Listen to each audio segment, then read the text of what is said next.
Adema ụmụnne m o doola anya now na the next big war aga agba n'Imo State wu ndị organ harvesters. O doola anya na ọ obvious that the next big war anyị ga-face in Imo State after unknown gunmen wu organ harvesters. The organ harvesters now, they are now seeing Nonsonkwa as a big threat. Hana Nonsonkwa as a threat. A threat they must eliminate. But I hear chefu no onye dunyere m ọrụ a kwadoro m akwado. Eye onye zile m ọrụ a kwadoro m akwado. Onye m shi n'obi efuro ọ kajara akaja. So we are ready for the war. My hair set for her came with ofe ọ ga-aghọrọ ha aka mmadụ. Last week, another victim escaped. These people are having strategies which we will continue to expose. We will continue to bala now, whether they like it or not. Now, this interview we play now is already the guy went to Zisa FM to look for me, but so but he met a presenter and he relayed and narrated his ordeal in the hands of organ harvesters in that. They will come in form of Nna, iwu onye medicine,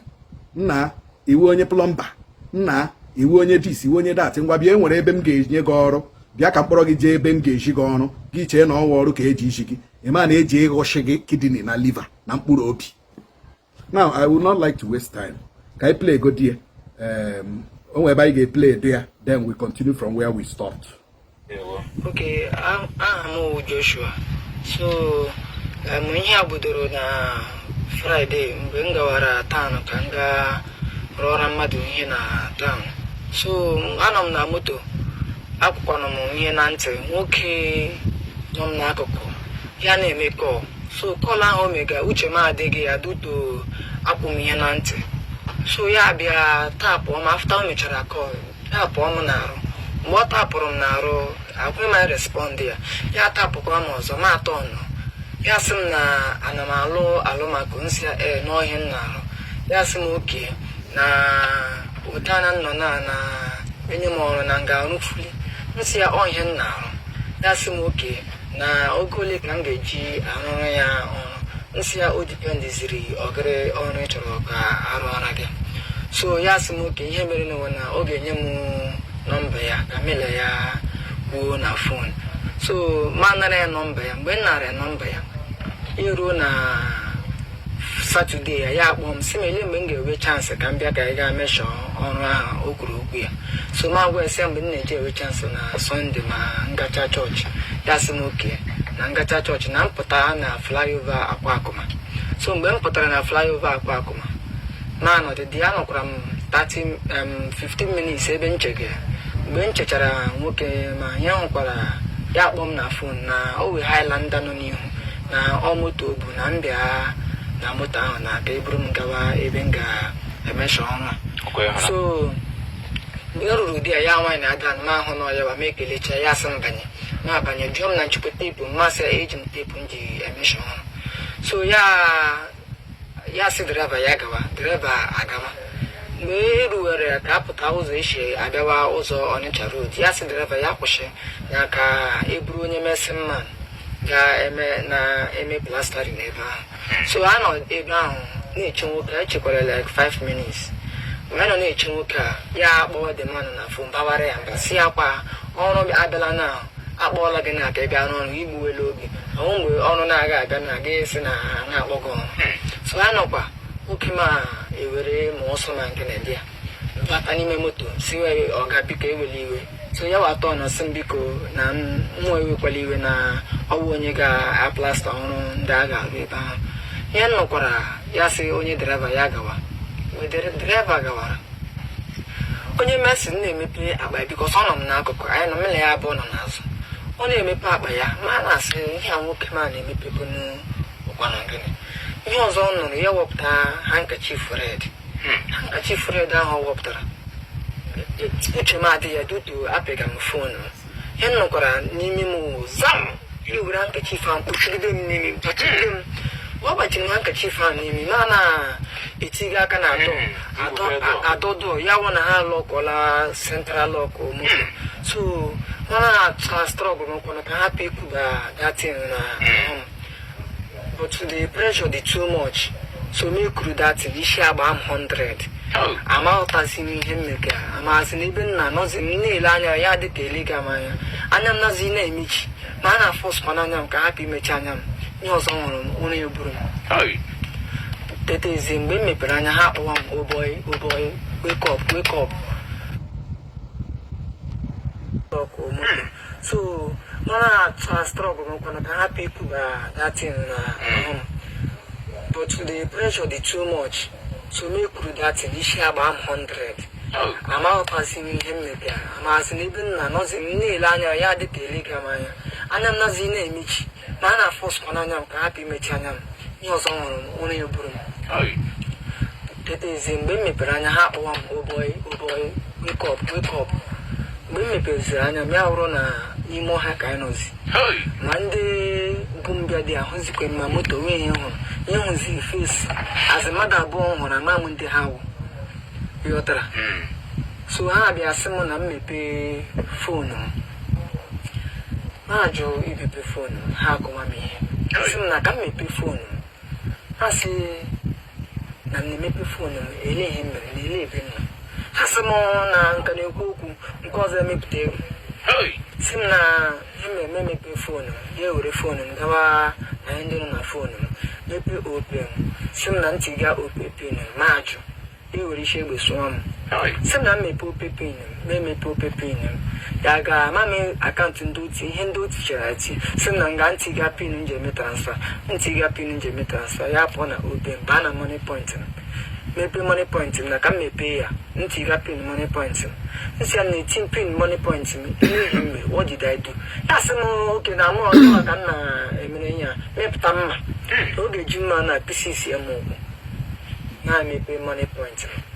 ya bikos ebe nka m ego ọrụ ma ihe niile nna sebe ebe nka nna desara ya onye me njishi ọnwụ na aga m emepe money point ahụ so mgbe m mechara bịa mepe money point ahụ ya etikwa akaụntụ ndị otiri tiga asị m na ntị ga pin m ji eme transfa ya etiga pin mgbe m tichara pin ha ekechie m anya kefee m azụ sị m na ngawa ha kpọrọ mbawa n'ime ebe anyị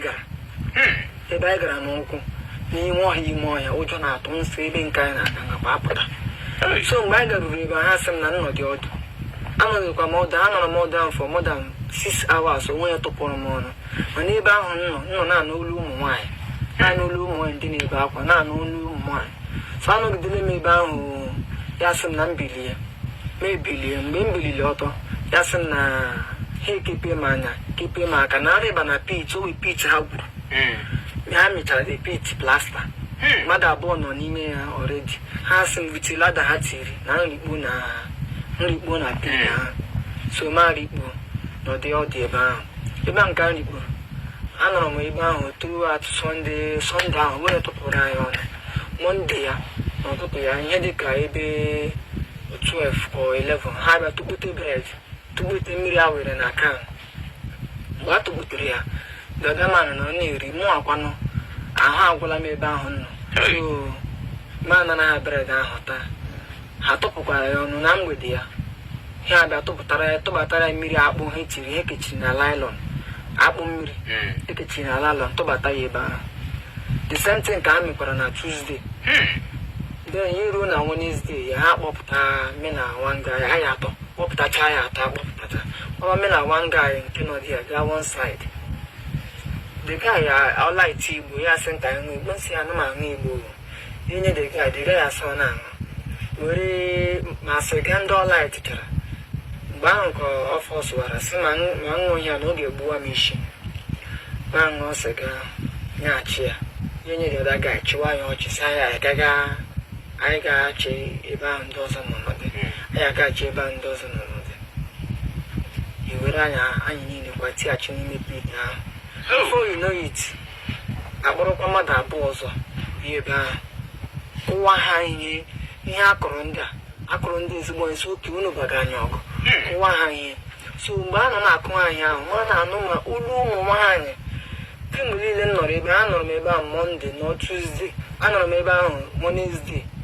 m na-anụ olu ụmụ nwaanyị mana onwe nke m ji anya m hụ m na-anụ olu ụmụ nwaanyị mana onwe nke m ji anya m hụ so ya eruo na isi ụtụtụ Tọzdee because ndị Awụsa nọ dị ya ndị Awụsa nọ dị ya ndị ma naanị ndị Igbo abụọ ka a hụrụ bọtụ ndị ọzọ hụ ka dị acha ndị Awụsa so ya eruo na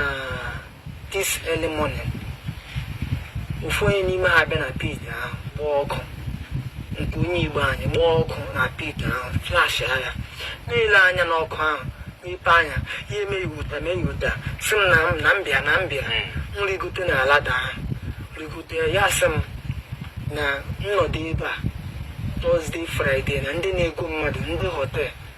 na ndị na-eshi ketịrị na-ego ndị mmadụ ha bịa tụọ m aka na nke m agaala because anọ m ebe a na-ete mgbe a na-asị m weta nọmba ka a meekọ ka a mara ogo ole a ga-enye ha mana nke a ha nọ na-asị m ihe dị ga gwaga m nnọdụ ebe a ndị họteelụ na ndị ketịrị bịa ha tụọ m aka na nke ha agala ha na-egbu mmadụ ọ ndị ahụ ndị ga-egbu m so ya were dis bulletin chọọchị nọ n'akpa pọsụ were ya nye m fekọ ya bulletin ndị Freedom of God International Grace Assembly nye ya chọọchị m na-aga were ụta fekọ ya ti m n'aka sị m na ụzọ a na mgbawa ya ogologo oyi mụọ ya mana na mgbawa ya ogologo ebe ọbụla m gbapụtara na m nwere mana ka m pụọ from these premises na ihu ohie ndị họteelụ bịa ha tụọ m aka na nke m agaala so ọsọ ahụ ka m gbawara gbagide ọsọ ahụ ifu mgbagideziri ọsọ ike m ji agba ọsọ adịghị ma agawazi ije a ka m gawaziri hụ na-azi ahụ ọkụ na-agafe ofu fobịasị m na ihe a ga-awụ road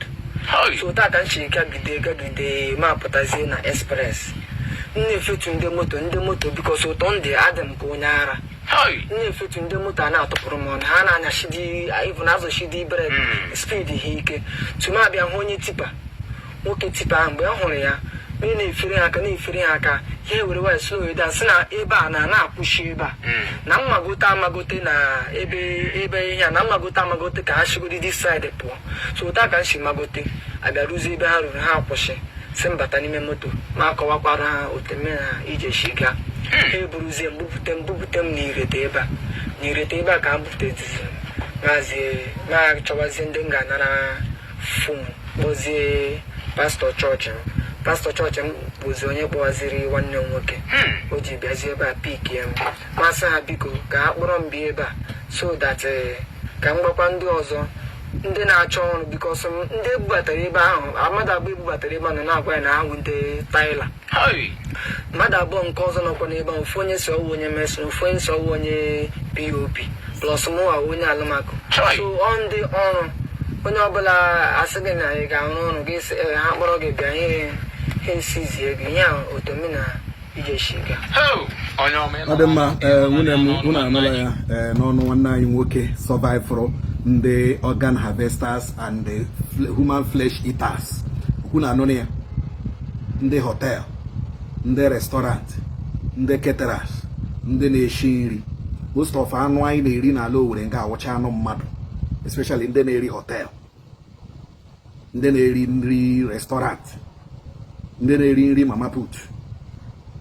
ndị caterers most of them na-eji anụ mmadụ eshi nri from the horse's mouth. Onye ihe a mekọrọ mgbe ọ nụrụ mgbe a kpọrọ na ndị họteelụ bịaghị ya na atụọ ya aka egbuo ya bụkashia anụ ya biye ndị họteelụ ha eje na-eshi nri biye ndị caterers ha eje na-eshi nri biye ndị restaurant ha eje na-eshi nri n'ala Owerri ka ọ na-eme nsogbu anọ. We are still doing our research. We will come up with a very startling revelation about the organ harvesters. But hold one thing. Organ harvesting is an organized crime in Imo State. We will come up with a startling revelation. Onye nwere ntị ya nụrụ. Onye aka ọrịa ewu asị gị bịawa ebe a, bịawa ebe a. Don't go. Don't go. Ọrụ maka iluzu ọrụ ahụ luzuo ya and save your life. Onye nwere ntị ya nụrụ. Ndewonu.